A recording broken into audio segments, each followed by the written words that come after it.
Hi friends, నేను మీ రమా తెలుగు అమ్మాయి. Fun అంటే ఏంటి? హ్యాపీ న్యూ ఇయర్ వచ్చేసింది. బాగా drinks, parties, social media, socialise అవ్వడం. ఫన్కి మీనింగ్ ఈ మూడే కాదు. ఎవరో ఒపీనియన్ని మీరు ఇలా తీసుకుంటున్నారు. సో ఫన్కి వేరే వేరే అర్థాలు ఉంటాయి. ప్రతి ఒక్కరి దృష్టిలో వేరువేరుగా ఉంటాయి. అవేంటంటారా? ఒక అలోన్ లైఫ్ ఉండడం, ఒక్కరోజన్నా లోన్లీగా ఉండడం, ఒక మంచి బుక్ చదవడమే కాదు, ఏదైనా ఒక ఆర్ట్ క్రియేట్ చేయగలిగే టాలెంట్ ఉండడం, మ్యూజిక్ని ప్లే చేయడం, ఇంకా ఎన్నో ఉంటాయి. డిఫరెంట్ వేస్ ఉంటాయి. వీటిని కూడా మీరు ఫన్ యాక్టివిటీస్గా పెట్టుకోవచ్చు. ఫన్ అంటే ప్రతి ఒక్కరి లైఫ్లో ఒక్కటే ఉండదు.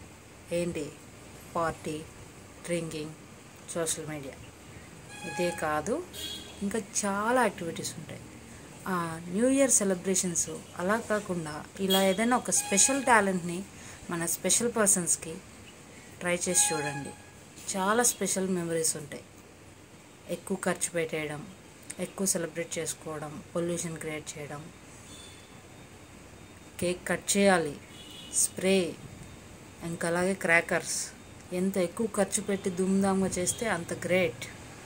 ఇలాంటి ఒపీనియన్ని ఒక్కరి నుండి మీకు సబ్స్క్రైబ్ చేయబడ్డాయి, ఓకేనా? అలా చేసుకోకండి. మన ఒరిజినాలిటీని పోగొట్టుకోకండి. యాక్చువల్గా తెలుగు వాళ్ళకి ఇది జనవరి 1 అనేది మన న్యూ ఇయర్ కాదు, అందరికీ తెలిసిన విషయం. బట్ యాక్టివిటీస్ మాత్రం బాగా అలవాటు పడిపోయినాం. సో ప్లీజ్ అండి, మన ఇంటెన్షన్ని, మనకున్న ఒక స్పెషల్ క్వాలిటీని ఒక స్పెషల్ పర్సన్తో స్పెషల్గా సెలబ్రేట్ చేసుకోండి. Okay, happy new year.